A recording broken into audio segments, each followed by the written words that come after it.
Okay, and we are live. ¿Qué tal, amigos? Stuart here from Spain Speaks with Sunday's edition of the live stream, 7:30 p.m., the 24th of September. And the good news for people planning a trip to Spain this week is that the weather has changed and the Indian summer has arrived, what they call here the Veranillo de San Miguel, which is the end of summer good weather that we traditionally get at this time of the year.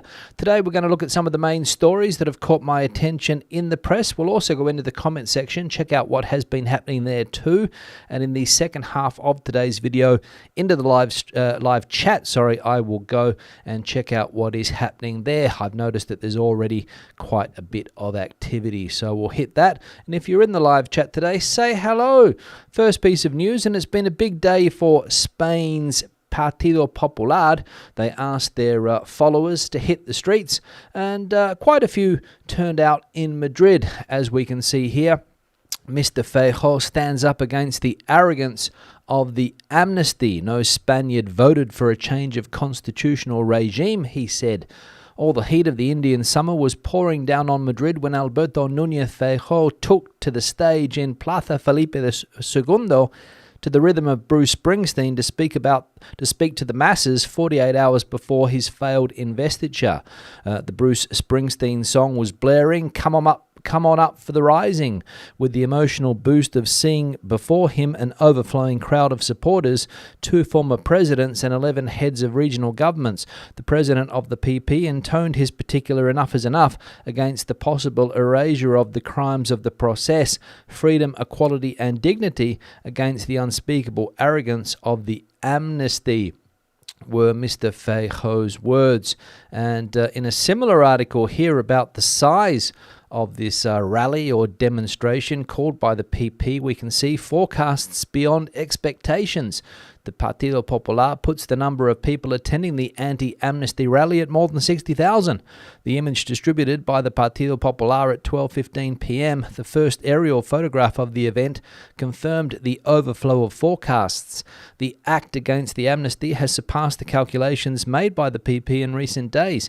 More than 60,000 people, according to sources from the organisation and quoting the National Police. This is 3 times more than expected.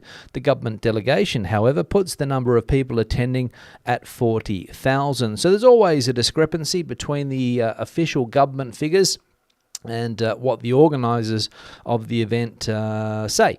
The PP saying that around 60,000. The government delegation in Madrid, central government delegation that is, saying around 40,000, so some 20,000 less. So I imagine the figure is somewhere in between those two numbers, probably around 50,000. I don't know, I wasn't there. But here's the photo that was taken by from a drone or an aerial shot from a rooftop maybe, of just how many people lined that square in Madrid, the Felipe II square, which is bang smack, I think, in the middle of Barrio Salamanca. So obviously PP supporters not having to go far to support Mr.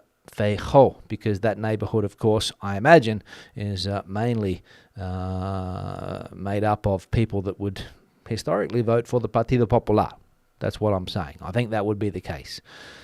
Now, the next piece of news, and good news in the Canary Islands, because the potato shortage that has been there in the Canary Islands for the last few weeks apparently might come to an end, because Spain has authorised potato imports from the UK to the Canary Islands. The Ministry of Agriculture, Fisheries and Food of the Government of Spain has officially granted permission for the importation of potatoes into the Canary Islands from the UK. This decision follows a statement by the regional government in which they revealed that the state, as the competent authority in this area, has issued an instruction allowing the entry of this tuber from the UK, except for Kent, where the presence of the Colorado beetle was detected. This authorization is based on information provided by the what's this word here? Phytosanitary authorities in the UK, assuring that the pest has not established itself and that the British government has taken appropriate measures in the affected areas. And I want to say thanks to Stuart, who's down there in the Canaries, Tenerife to be exact, who sent me through, not this exact article, he sent me through an article the other day saying that they had vetoed UK potatoes, but apparently now they are being allowed into the Canary Islands. But there is concern over this beetle, as we saw there, which obviously is destroying crops. And the Canaries has had a potato shortage now, not sure exactly how long, but I'm sure that people who are watching from the Canaries can fill me in better on this matter.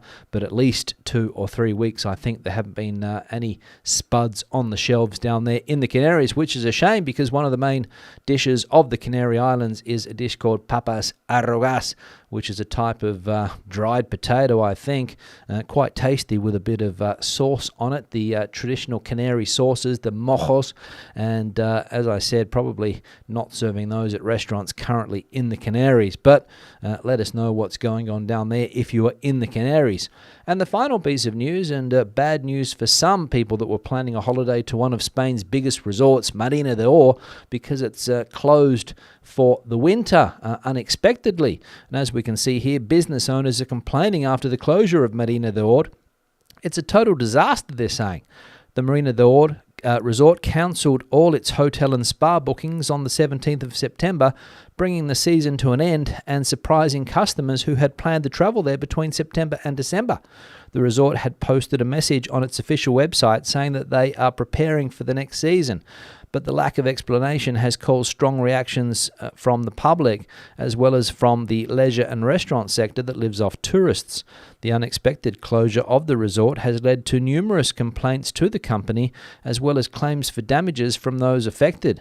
According to the manager of an ice cream parlour who told the newspaper 20 Minutes, bringing the end of the season forward suddenly has caused serious losses to the catering sector. I can imagine there's people there with businesses in this resort obviously not going to have any clientele for the next few months or whenever this place opens up again. And I believe it recently changed hands. The big Murcia company, Grupo Fuertes, I think it's called. I think that's the name of the company, Grupo Fuertes, who own a small goods company called El Pozo, has bought that resort and not sure what they're going to do with it, whether they're going to open it next year or not. I think they are. But people that had holidays booked to that resort having them cancelled by Marina de Or and getting their money back apparently. But as we saw there, business owners complaining. Now, I'm not sure if you're familiar with Marina de Or, but it's one of these massive resorts down there on the Mediterranean, the province of Castellón. Here's a look at it, and basically it's a cheap holiday resort, I believe. Not sure what the prices are, but I get the impression that it's on the low-end scale of holiday prices, or at least that's what I'm led to believe, but I stand to be corrected. And we can see here a couple of nice pools, obviously filmed here in the off-season because there's nobody enjoying that pool. And the typical resort down there, the big hotel, spa, and whatever you have in these big complexes, which has the main objective of bringing in the masses to these resorts. But as we saw there, closing down, and I'm sure a lot of people scrambling to find another holiday destination if they had holidays booked between September and December, that is. Now, that's the end of the news. Into the comment section I'm going to go because there's quite a few to get through today. So let's have a look at the first one here from Keith. Lard, this was the old school way of cooking. The heat cooks eggy bread better than most other ways. Yeah, lard, I don't know how many people still have lards in their kitchens, especially here in Spain, because we know olive oil is the major or the main cooking substance, oil for cooking, also for salads and things like that. But when it comes to frying a piece of steak or frying a couple of eggs, olive oil is the oil of choice in Spanish homes. Lard, haven't seen it, to be honest. I think I'd have to go back to my granddad's house back in the early 1970s to find lard. Haven't seen it since then, I don't think. And also butter, which was mentioned the other day as a way of cooking things. And people still do cook with butter, of course. The French are huge butter users. Here in Spain, not so much. I mentioned that the other day too. But lard, as pointed out there, apparently the eggy bread, the best when cooked with lard, but probably not a good idea to cook with those animal fats for health reasons, I would say. And that's one of the reasons why I think lard is not as popular as it used to be. But again, I stand to be corrected. Another one here from Gold Geologist. Olive oil is a low temperature oil, so not the best for frying, but great for salad, dipping bread, and low temperature frying. Now, I thought this was true.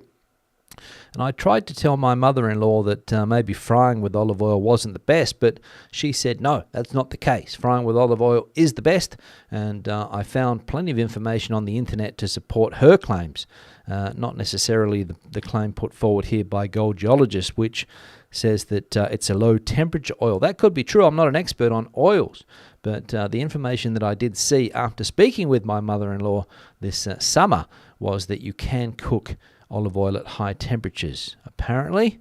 But again, don't quote me on that. So we'll open that question up for debate. Can you or can you not cook olive oil at high temperatures? That's the question.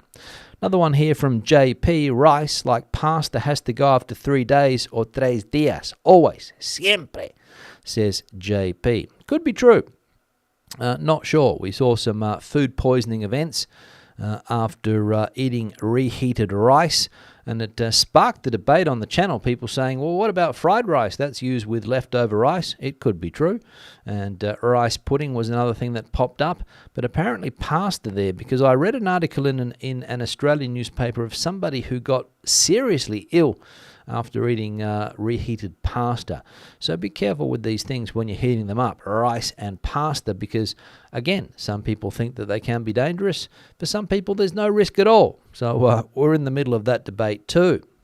Another one here from Angela. Hello, Stuart. Thanks for the news. I would have thought the government might step in to help with the cost of a healthy olive oil.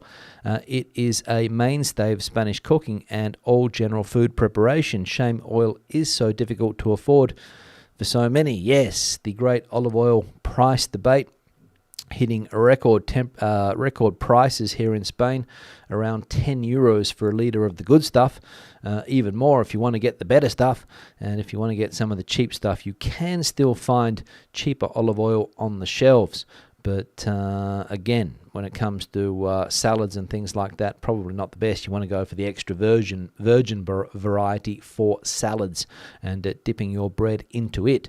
But there are plenty of other oils appearing on the shelves at the moment so that people can cook with their beloved olive oil, but very expensive for some and leading to thefts, increases in cooking oil thefts, people trying to get their hands on this liquid gold, as they say, and taking the risk of getting a shoplifting offence. Should the government step in? I don't know. They stepped in last year when it came to fuels for cars. We got a 20-cent rebate per litre on fuel last year, I think it was, or was it the year before? Can't remember exactly. And now we're seeing fuel prices go up again. But there's no talk of the government putting subsidies on or giving subsidies for that again, and no talk of subsidies for olive oil as far as I know. But could be a good idea. This one here, as we saw here from Angela, saying that maybe the government needs to step in for people that can't afford this mainstay of Spanish cooking, and that's exactly right. It is a mainstay. As I mentioned the other day, you'll be hard to find a kitchen in Spain that doesn't have at least 2 or 3 bottles of olive oil. That would be my opinion, of course.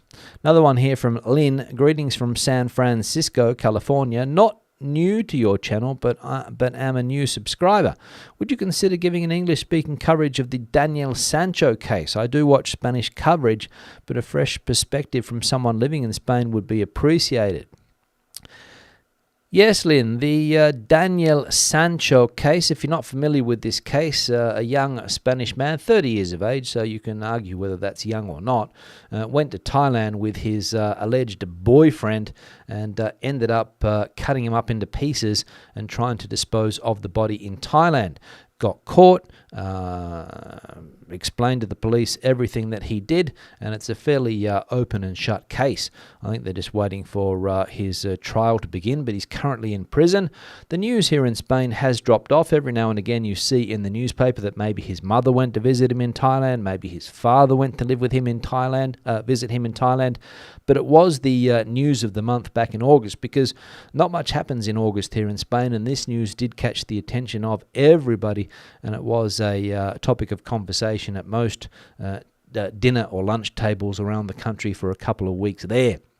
This Daniel Sancho case, and the fact that he is the grandson of one of Spain's, I'm not going to say most famous actors, but back in the 1970s, Sancho Gracia was a very well-known actor in this country, and his son, the father of the man in prison in Thailand, is also an actor and has appeared in various Spanish television shows and movies over the years, the Sancho family. But Daniel Sancho, as far as I know, wasn't an actor. Not sure exactly what he did, but I don't think he had any acting credibility. But again, I stand to be corrected on that.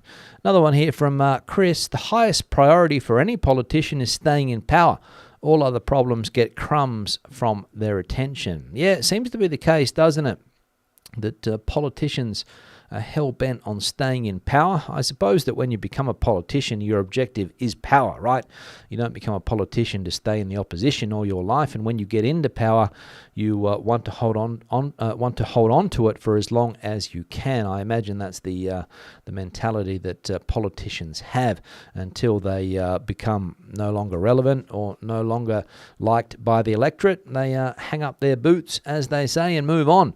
Or in the case of Spanish politicians, move into the European Union and create fuss up there, if they do anything at all. Not sure. But yeah, as Chris points out here, highest priority to stay in power. And the rest of the problems that we have to face on a daily basis seem to get a lack of attention, which is what we can see at the moment, because there's only 2 or 3 things that are dominating the political agenda at the moment, and that's 2 political camps trying to get into power with upcoming investiture sessions, which Mr. Feijóo's is, I believe, in a couple of days' time. On the 27th, I think, so 3 days away is Mr. Feijóo's attempt to become the Prime Minister or President of the government, as they call it here in Spain. And the final comment today, this one here from Yannissi, do toll roads have faster speed limits than free roads? The answer to that is no. Just because you pay for a road doesn't mean that you can travel any faster. But if you travel on these roads, you will realize that some people don't realize that that is the case, because they fly past you at 140, 150 kilometers an hour when the speed limit is 120. So on all of the motorways here in Spain, the maximum speed limit is 120, and on toll roads as well, that is also the case. And different speed limits according to the type of road. If you go onto a national road, it might be 90 the maximum, or maybe 100, not sure. But 120 the maximum on motorways, whether they're free or whether you pay for them. And this, of course, related to the news that we saw the other day that Brussels apparently has scrapped the plan to put tolls on all of the existing free roads in the country. So that's good news, as I said the other day, for the average motorist here in Spain. Now, that's the end of the news and comment section today. Time to go into the live chat. Before I do that, I'm going to change the backdrop photo. This one was sent in from Gary, and it is Campo Amor down there in Alicante, I believe. And we can see the Mediterranean hitting the coast there. Not much room between the coast and some of those buildings. So let's hope that the erosion doesn't get too bad down there and erode those beaches even more.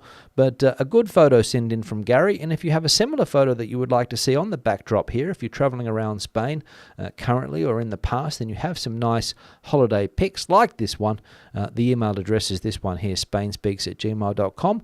Or if you have a piece of news that you would like me to look at or bring my attention to, like Stuart did earlier with that canary potato issue, this is also the email address, so send them through. Now, the like icon is also on the screen. If you haven't hit it yet, do so please. Just below the video, you'll find the like icon. We're currently up to like number 59, number 60 now. So if you hit the like icon, you might be like number 61, 62, 63, or 64. So consider hitting the like button, please, just below the video, as I said. Now, into the live chat. Let me open it up here. I'll just scroll up to the top. See what's going on. I think I saw a super chat there as well, so I'll get that out of the way first from Pete. Pete and Jane obviously coming in here, regular viewers, $5. Thank you very much. Here's a clap on the back, good sir. Thank you very much for that, guys. €5 contributing to the channel, great, and I appreciate your support. So thank you very much for that. Now, rest of the comments, let's have a look here from Maurice. Hello, everyone. Good to see you today. Mugger Owen coming in here from El Campello, saying hello to everybody too. Getting in early with the Hola todos is Mugger. Andrew coming in as well, hoping that I am well, enjoying the weekend from London. 17 degrees there. Bit warmer here in Madrid today. We got the Indian summer, as I said, around 27. I think that's going to be the forecast for the next week or so. So some good weather to bring the month of September to an end, which is good to see. Pauline also coming in from a warm part of Spain and sunny there in Rojales in the Valencian community. Philip in the chat as well, coming in from a sunny Sussex. Quick pit stop here after Sicily to repack before I return to Malaga on Tuesday. Hopefully the summer's intense Andalusian heat has now made way for cooler days. I think some parts of Andalusia are going to get up into the mid-30s, I believe, Philip. So I don't know whether that's too hot for you or not, or whether Malaga will experience those temperatures. But some of the other parts of Andalusia, probably Seville, Córdoba, the Jaén, the hotter parts of Andalusia, might get into the mid-30s, as I said there. So getting that Indian summer. Colin coming in from Murcia. Live at last for the duration. Good evening, Stu and everyone. Good evening, Colin, a.k.a. Steppen Wolf. Ken also in the chat today, partly cloudy in Southern California after 3 weeks in Galicia and Asturias. Already missed the seafood and great Albarino wine. Ooh, yes, the seafood from that part of Spain, washed down with one of those nice white wines from the area, whether it's Albarino or Ribeiro, which is another type of white wine from Galicia. And of course the seafood in Galicia, if you speak to a person from Galicia, they'll tell you that they have the best seafood in the world. And some people would agree with that, some people will disagree with that, but that's what you hear from people in that part of the world. Let us know your opinion, Ken, whether it was as good as people say. Jan coming in from cold but dry SE London, southeast London. Good to see you, Jan. Frank coming in from also the UK, Crawley in the UK. There's a Crawley in Perth as well, for anyone interested. So obviously it takes the name from the Crawley in the UK, which a lot of names in Australia do. Tony coming in from a warm and sunny Gran Alicante, our home for the next 5 weeks. Enjoy. Hope you get some decent weather, Tony, and at the moment, obviously. Jane and Pete coming in from a sunny Michigan, just donated to the channel. Thanks, guys, for that. Janet coming in from Oxford. My family have just had a day at the beach in Chipiona. A bit jealous, I have to say, says Janet. Yeah, absolutely, going to the beach today. It would be nice, something that I can't do sitting here in Madrid, which, as we know, is bang smack in the middle of the country. So no beach for me. So hoping the family enjoyed the day down there in Cádiz today. Ed coming in from Barcelona, 24 degrees Celsius today, and very welcome, much cooler. Sunny Jaén is next here from Iggy, enjoying down there. One of the hottest parts of Spain, of course, Jaén. Also where a lot of the olive oil that we consume here in Spain comes from, Jaén. And apparently it's just rows of olive tree after olive tree after olive tree down there. Ross coming in also from Valencia, 25 degrees Celsius. It's nice weather, 25, can't complain. Bronny coming in from South Wales. No weather update today from Bronny. Canadian World War II historians saying that the big match tonight, Atletico versus Real Madrid. Yes, I know that because the other two people that I share this home with have gone to the game tonight, hoping for an Atletico Madrid victory. What else? Pete coming in. Books, amigos, ¿qué tal? Is that Books? Yeah. Pete here, finally catching live after a few weeks. Lots of interesting conversations. Personally think the micronationalists want Sanchez more than he should want them. Yeah, micro-nationalists, absolutely. A good way to describe the people in Catalonia there that are holding Mr. Sanchez by the cojones at the moment to try to get him into power. And obviously, if he gets into power, then they are going to benefit from that. And if the other mob get into power, then Mr. Puigdemont will not be benefiting from that. But as I said, he has a firm grip at the moment, Mr. Puigdemont. Sani coming in from a dull Basingstoke, and just going back to Mr. Puigdemont, considering they only has 6 or 7 seats, it's a wonder that he has such a firm grip on Mr. Sanchez. But that's the way politics in Spain works currently. Erica coming in from Terrassa, Catalonia. Haven't had any rain.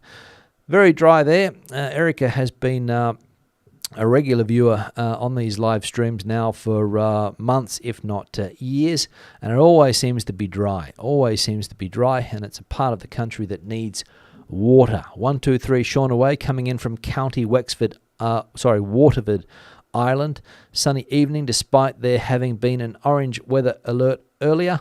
I don't know if it's the same in Spain, but these alerts are getting pretty annoying. Yeah, we get the same alerts here in Spain. We get red alerts, orange alerts, yellow alerts, all types of alerts when it comes to weather. In fact, people are more in tune with what's going on with the weather, I think, nowadays than we have ever been before. Lots of focus on the weather. Pete also saying here that no way that Catalonia, Euskadi Galicia, should want Sanchez to fail and ultra-right to succeed. No need to offer amnesty, but explain how they lose if he loses. Yeah, another point of view there. Some people are saying that Mr. Sanchez should have put this amnesty, or the supposed amnesty, there's nothing official, of course, but everybody thinks that that's what's on the table. He should have put that into his election campaign before the 23rd of July election, said clearly what he was going to do, and then maybe the result might have been different. He might have got more votes or less votes, according to what people think of that idea. But, that could be one thing that he should have thought of, thought of doing before. Maybe not, telling people after the event, if it does indeed happen, because as I said, it's just a supposed thing at the moment. Andrew coming in from Marina. Marianne coming in from San Diego, wishing wishes to all. Good news for the Canaries, plenty of potatoes now. As I said, the Canaries without potatoes, because one of the main dishes in the Canaries, those papas arrogas, no potatoes, no papas.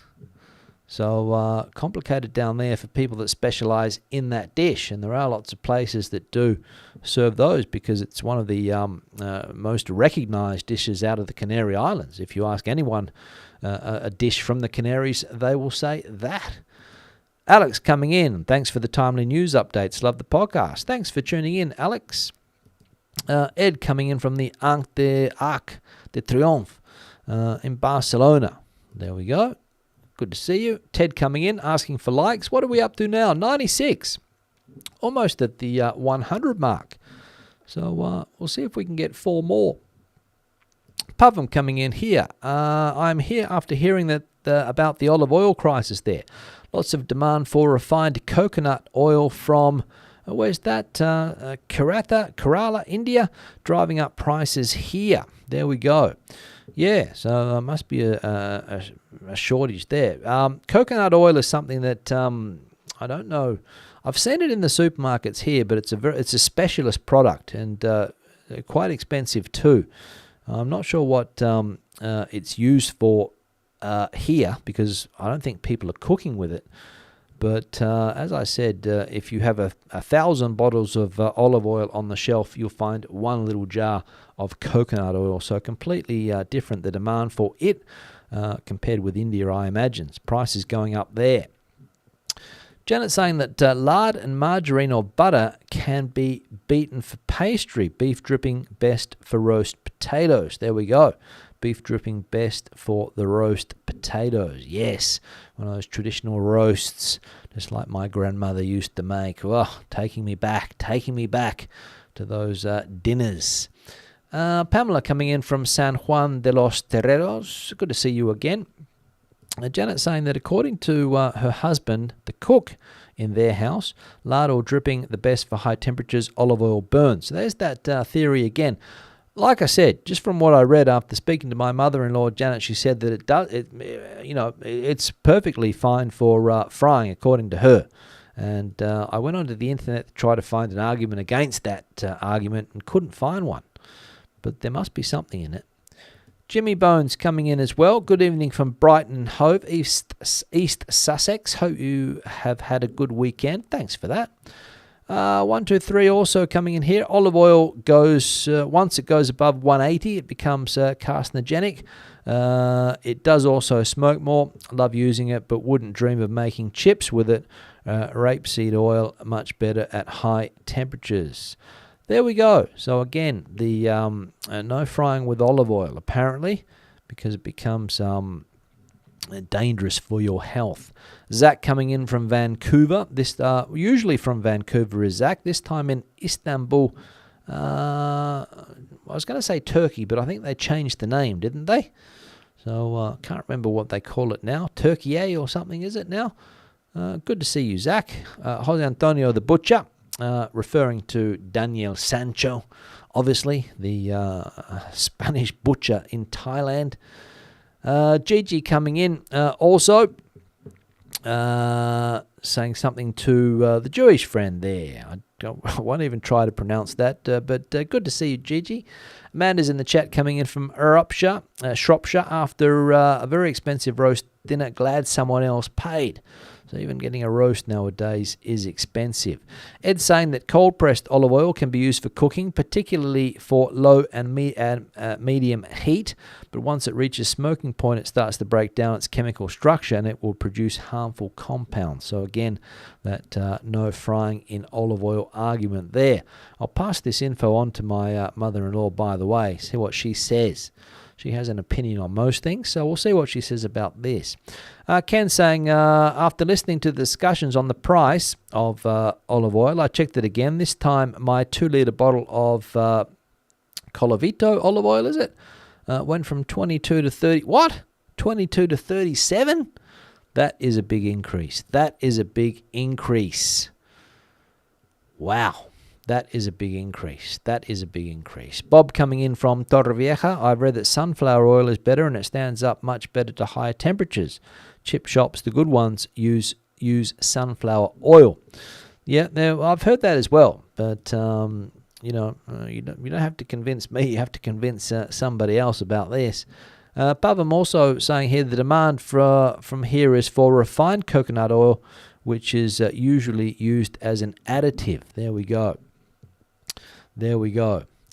Orujo olive oil is okay for frying and it's much cheaper. Yeah, I have seen that make an appearance in the supermarket recently, Jose Antonio. More prominence, let's say. It used to be a minority oil, but the other day it was on a very important shelf height. You know, one of those ones that catches your attention, not down the bottom or too high, one of those ones at eye height. So obviously aiming for people to see it and the price and obviously buy it, which is the objective, the Orujo olive oil. Dale saying that the politicians we never hear of are the ones too busy doing their jobs. Not all of them are power-hungry crooks. No, absolutely. Not all of them would be that. But Ignace also coming in from a rainy Netherlands. Indian summer coming next week to the Netherlands, apparently. Good to see. Good to see. I'm not sure whether it will be the same as the one that we're having, but I hope you get a good one. Janet saying that she'd never heard of the orujo. Looked it up, and it's a byproduct of olive oil production. There we go. Byproduct, exactly, says Jose Antonio. Dave coming in from Dorking in the UK, grey and wet, but can start looking forward to returning to Barcelona in a few weeks' time. Hope all goes well with that return to the Ciudad Condal, as they say. Paul saying hello, Paul. Ed's been noticing all the Halloween decorations and merchandise making their way into the shop shelves earlier every year. What's the date? The 24th of September. When is Halloween? Is it at the end of October? Don't know. But yeah, Ed's right. This stuff starts to hit the shelves. I've even seen some publicity in the mailbox about costumes, fancy dress costumes for Halloween. So people are preparing early for that event, which, as we know here in Spain, every year gets more and more popular, of course, because people love a party, any excuse for a party, and kids like to get out and have a bit of a trick or treat.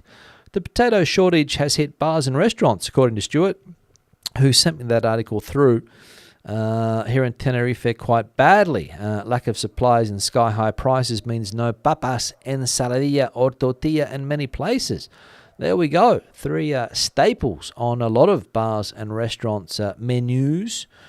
Those 3 things: papas arrugas, ensaladilla rusa, and tortilla de patatas. Not looking good. Here in Madrid, no shortage of potatoes whatsoever. I saw the shelves full of potatoes yesterday when I went to the supermarket. So no shortage here. We got the Wales weather forecast, 17 degrees, heavy showers, blustery heavy showers. Storm Nigel paying us a visit. That's an interesting name for a storm, Nigel. Very envious of Spain's Indian summer. There we go, Storm Nigel. When did we start naming storms? I used to name hurricanes and cyclones and things like that. I remember when I was a kid in Australia, we had Cyclone Tracy roll through Darwin and created a lot of havoc there. But now we name storms as well. Storm Nigel. What else? Let's have a look. Tony coming in from Chalot, near Denia on the Med. A great wine region apparently there as well, the Jalón Valley. I'll keep an eye out for it when I go to a specialist wine shop, because I think to find that wine, Tony, you'd have to go to a specialist place, I imagine. Alan in London. Sorry I'm late. Alan gets around more than anybody as far as I can see here. One day in Gibraltar, one day in Jerez, one day in London. Wow. Travelling. El Davido, David coming in, just got in. Nice backdrop. Where is it? Campo Amor is the backdrop today, David. The photo that was sent in. Campo Amor. In Alicante, I believe. What else? Let's have a look. Let me go through here. Green olive oil burns, according to Alan, because the colour is from bits of olives. Okay, so we're getting to the bottom of the story here. Rice bran oil is good for cooking, high smoke point. Yeah, I wouldn't even know where to look for that type of oil. Like I said, a lot of the oils that might be common in other parts of Europe here, because of the dominance of olive oil, difficult to find. You have to go to a specialist shop. It's not even easy to get things like peanut oil unless you go to a specialist supermarket or a big supermarket. You might be able to find it, but in the local supermarkets, olive oil, sunflower oil, and that's about it. What else? Let's have a look. Ed says 15 years ago, no mention of Halloween in Spain. Yeah, I'm not sure how long the tradition goes back here. It has become more and more popular with this younger generation coming through. I remember when my son was a bit younger, let's say around 10 years ago, there were kids trick-and-treating and there were Halloween parties being had.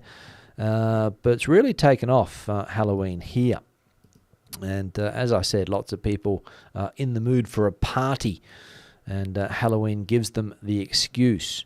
Ignace saying that the King and Walloon politicians had to learn Flemish since they only spoke French. Should the Spanish King, Bourbon, learn Basque to represent them? Well, he speaks Catalan, the King here in Spain. Whenever he goes to Catalonia, he gives his speeches in Catalan, obviously trying to please the majority there. But it is a thing about these regional languages here in Spain that unless you're in those areas, nobody learns your language. So if you're in Galicia, nobody in Asturias, I don't think, is learning Gallego, which is the next door region. If you're in the Basque country, nobody in Cantabria, which is right next door, is learning Basque. So, and then when it comes to Madrid, here the only languages taught at schools, obviously Castellano Spanish, Castilian Spanish, English, maybe French and German. Those are the only languages that you're getting. There's no option to study Catalan or Galician or Basque in schools here. No way, says the Madrid community. Paul, live from, was this Lake Sip, is it? Or something like that, Lake Slip.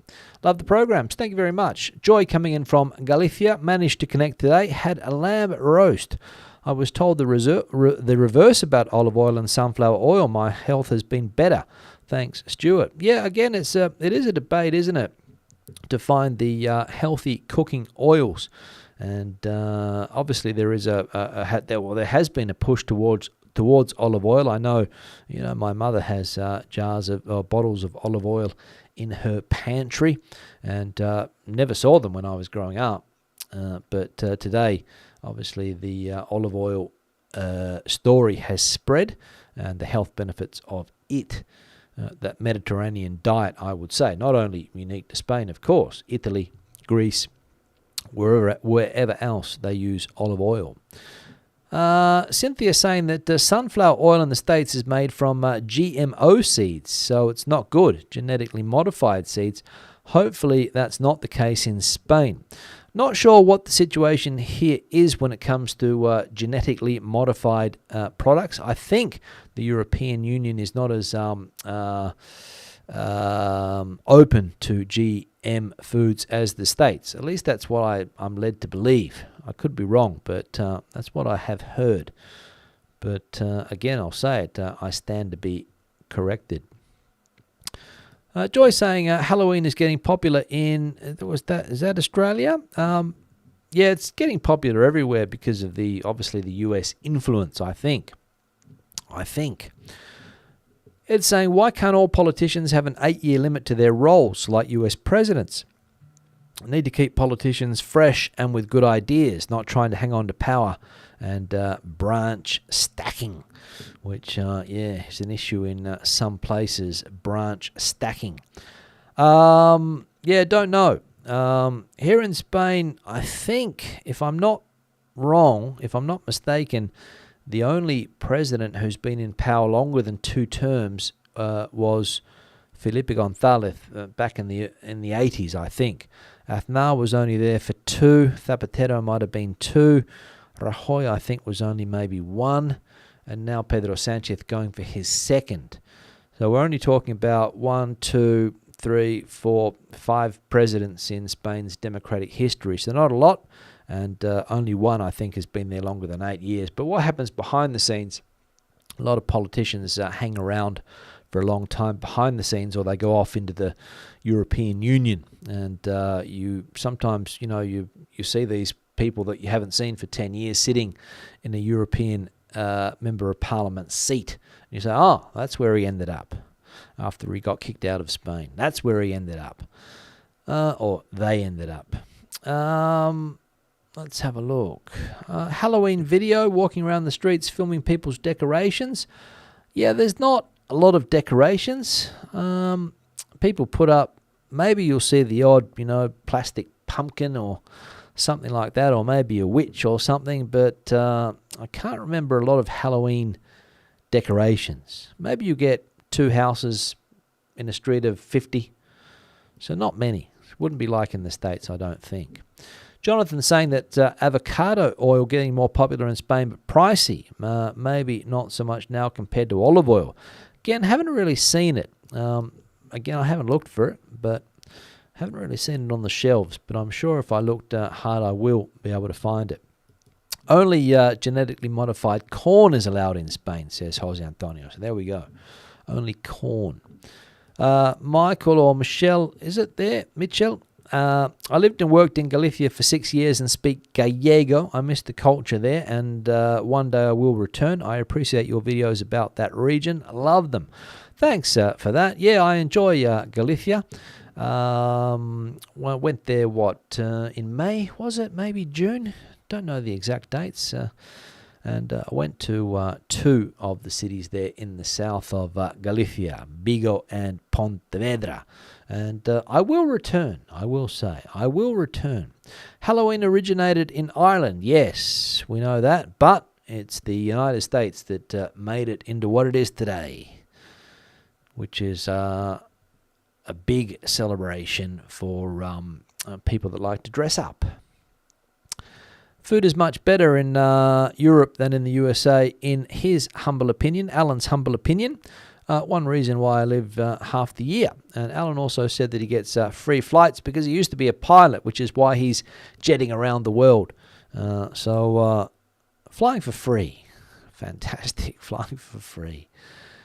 What else? Let's have a look here.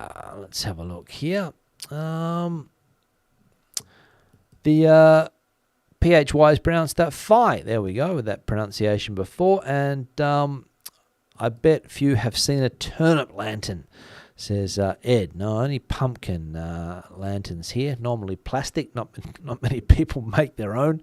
And a lot of the supermarkets are really on board with Halloween. They stock up on sweets, lollies as we call them in Australia. Different types of decorations and things like that. Mercadona is a big one that you'll see all of this stuff starting to hit the shelves there.